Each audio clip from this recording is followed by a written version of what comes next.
STUD, stud.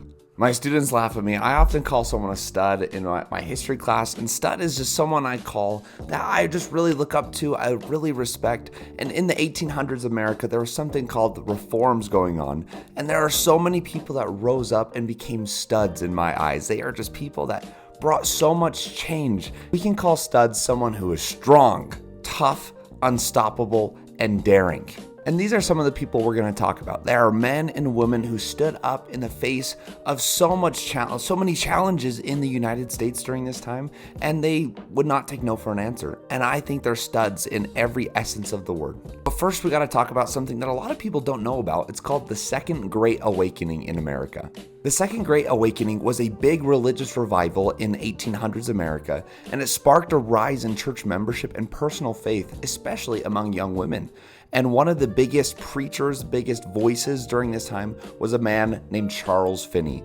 And he was really influential because he had a very unique way of preaching where he would stand on a box like this and preach and tell people to stop sinning. He would personally call out people. He'd shout, he'd cry, he'd put on these shows. And oftentimes it wasn't the most religious thing in the world. It wasn't just about Jesus. It was about personal change. And more important, improvement. That if you believed and improved on yourself, you had to improve your country. And Charles Finney and a lot of these religious preachers during this time would preach not to just white people, but anyone and everyone.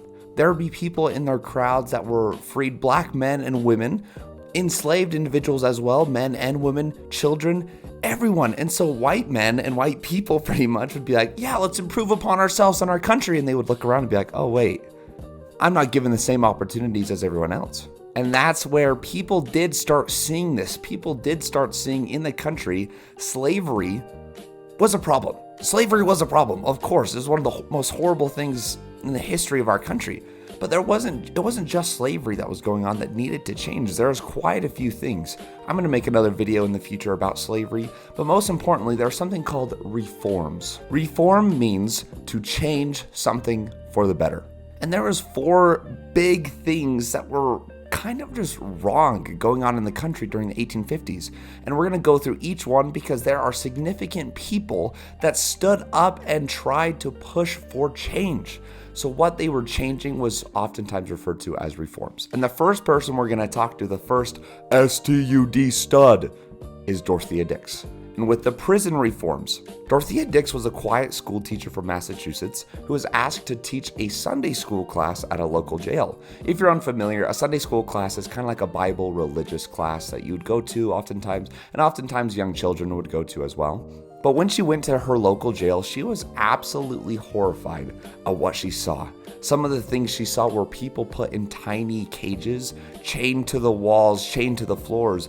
People and prisoners were being whipped. They were stripped of all their clothes and they were naked in freezing cells where the walls were full of ice. People locked in dark dungeons for years and wouldn't see the sunlight.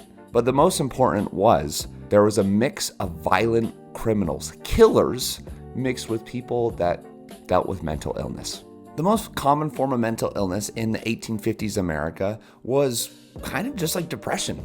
People just acted a little differently outside the norm or the normal or whatever that would be in the 1850s America.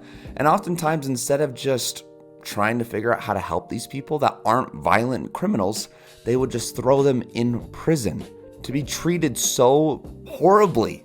Dorothea Dix was so horrified at what she saw that she actually, over the next 2 years, started traveling to every jail in the state and took secret notes on the abuse that was going on. She eventually convinced the government to build mental asylums from this sort of book that she wrote called The Memorial, where she wrote and kind of just talked about everything she saw. Now, those mental asylums were not always the best places to, and some people were still treated pretty poorly in the future, but she really did push for proper care of mentally ill individuals, and that they should not be treated the same as people who are murderers and killers.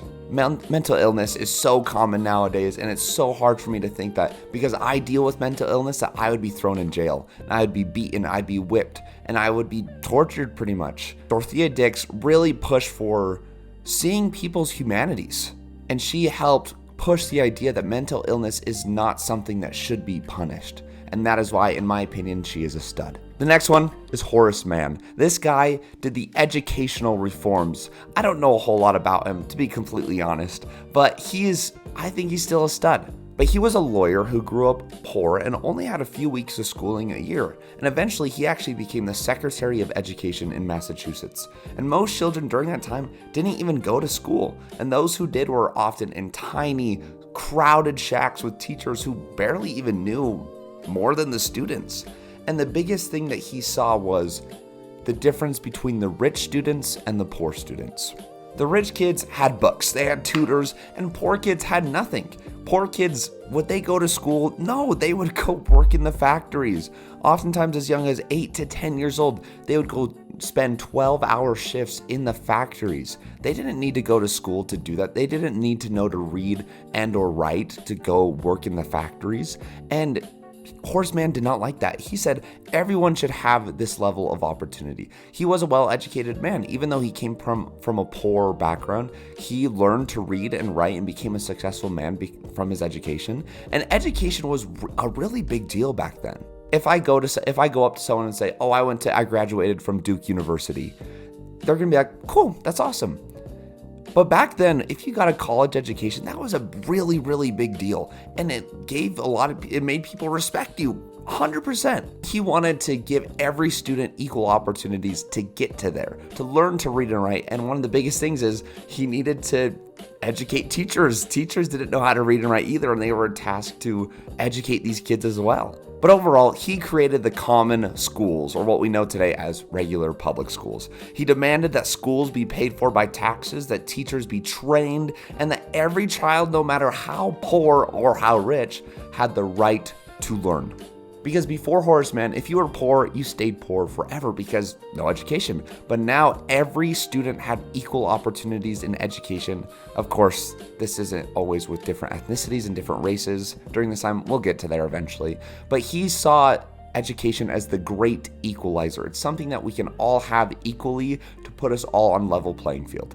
Okay, we're almost done. We got two more. The next one is the alcohol reforms. I don't really know anyone that stood up or that was at the forefront of this, but alcohol was a really, really big deal in America during this time. In the 1800s, Americans drank way more alcohol than we do today, about 3 times more, and the alcohol levels were probably a lot stronger too. And to put this simply, men were drinking too much and were not doing very good things to the women in their life during this time. Because the reformers during this time, people that were standing up to push for change in the alcohol movement, temperance movement, were mostly women that saw heavy drinking led to the 3 Ds: domestic violence, debt, and death. This is really serious, and it was horrible. It was such a big deal, and so many men were doing this during this time that women all over started standing up and pushing to change alcohol laws or make laws so that they could be protected. But during this time, women did not have a lot of rights. But women did start to stand up because of this alcohol reforms. They wanted change, but they hit a wall. Because women during this time had almost 0 rights. And one of the biggest people that stood up and had a voice almost for the first time was Elizabeth Cady Stanton. I actually don't know if it's Cady Stanton or Cady, whatever. But she's a stud. She's so sick. She's awesome. Let's talk about her real quick. She was a brilliant writer and a daughter of a judge who realized early on when she was reading her father's law books that the laws of our country gave her almost 0 rights. There was one time she went to an anti-slavery convention and was told that she couldn't speak. She went to this convention being like, "Hey, yeah, I don't agree with slavery. Let's not do that anymore." And yet she told she wasn't allowed to speak. If you look at this political cartoon, oftentimes men and the people of our country, even some women, viewed other women that were trying to push for change, women that were trying to stand up and change women's rights, were seen as crying little babies. They said, "Learn your place. You're just a whining child. You don't know any better. Stop putting on these big boy pants and just fall in line." Elizabeth Cady Stanton would not do that because these are some of the inequalities that she faced. 1, women could not vote. Of course, that's not going to come till the 1920s, unfortunately. 2, married women couldn't own their own property, even their own clothes. They were legally, it's hard to explain, they are legally part of their husband. Her and her husband, or women and their husband, are just one in the same person, which gave husbands a lot of not great opportunities, such as husbands could technically legally discipline their wives. That's where the alcohol movement comes from. Eventually, Elizabeth Stanton teamed up with Lucretia Mott and organized the Seneca Fall Conventions in 1848. I can just imagine what this event looked like. When she got up to speak, people probably like, what are you doing? Why are you on the stage? You have no voice. You're a crying little baby. Why are you doing this? And yet she's like, no. She put her foot down and said, you're going to listen to what I have to say. And she talked about all of these different inequalities that women faced. But she did a lot of really controversial things. One of the biggest things was she quoted the Declaration of Independence. She quoted the famous line, "We hold these truths to be self-evident, that all men are created equal." But she didn't just quote it like that. She didn't say it word for word. She added 2 words to it. And women. She said, "We hold these truths to be self-evident that all men and women are created equal." People did not like that. Why wouldn't they like that? It's because the Declaration of Independence was seen as like this holy document. You never change it, you never touch it. And she pretty much, it was blasphemy. She did not, you're not supposed to do that. But she did something else that also caused a lot of contention. She said, I want the right to vote. I want to vote for our presidents. And people were standing up in their chairs, booing her. I don't know. But they did not like that. They told her to get off the stage. They booed her. And there was only one person that actually stood up and defended her. Our boy, this stud, Frederick Douglass. He stood up with her and said she was right and that you can't have freedom without a vote. Now, with some of these reforms, did change happen quickly? No. With Elizabeth Cady Stanton, did she get the right to vote in her lifetime? No. This happened in 1850s.